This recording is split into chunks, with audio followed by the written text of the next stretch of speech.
হাসিনের আইনে তেল চুমো দিয়ে তারে পোলাপান যেসব চুদলিং পং পং বলেছ ধইরা এখন তারে পোলাপান যেসব চুদলিং পং পং বলে তার উচিত তো নারাই তাকবীর বলে গালি দেবো, কিন্তু সে দিতেছে না। এত ভালো তো এই বলছে তার হওয়ার কথা না। এই যে আমাদের মুখের ভাষা খারাপ হয়েছে কেমনি? শেখ হাসিনা বানাইছে। আমাদের এখানে এমন পোলাপান আছে জীবনে একটা খারাপ কথা বলে নাই।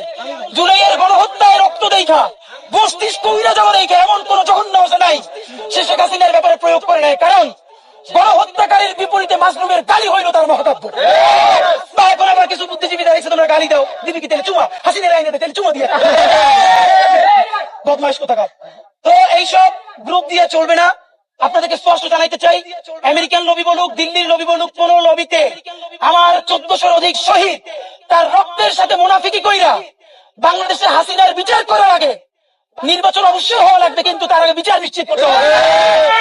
আমাদেরকে বারবার সমঝোতা করানো হয়েছে গত 50 বছর ধইরা। এইখানে আমরা যারা আছি আমরা এখন পরিচিত হয়েছি। হয়তো এমন হইতে পারে এই দেশে গণহত্যা নাই আসলে আমাদেরকেও কোন একটা দেশ অ্যাম্বাসিতে জায়গা দিতে পারে, কিন্তু ভাবেন যে এই ভ্যানওয়ালা, সবজিওয়ালা, এই যে আমার পাশে এক ভাই আছে গুলি খাওয়া 4 তারিখে একটা পা এখনো কৃত্রিম পা লাগানো। তো এই যে 1400 শহীদ পরিবার সবজিওয়ালা সে কোন অ্যাম্বাসিতে যাবে বলেন? এখনো শহীদ পরিবারে 35 লক্ষ টাকা ঋণ, সেই ঋণের জন্য আমরা দাঁড়িয়ে দাঁড়িয়ে খয়রাত করি। তার স্ত্রী আমাদেরকে ফোন দিয়ে কাঁদে যে কবরে সেই বেচারা মাইন্না খায়।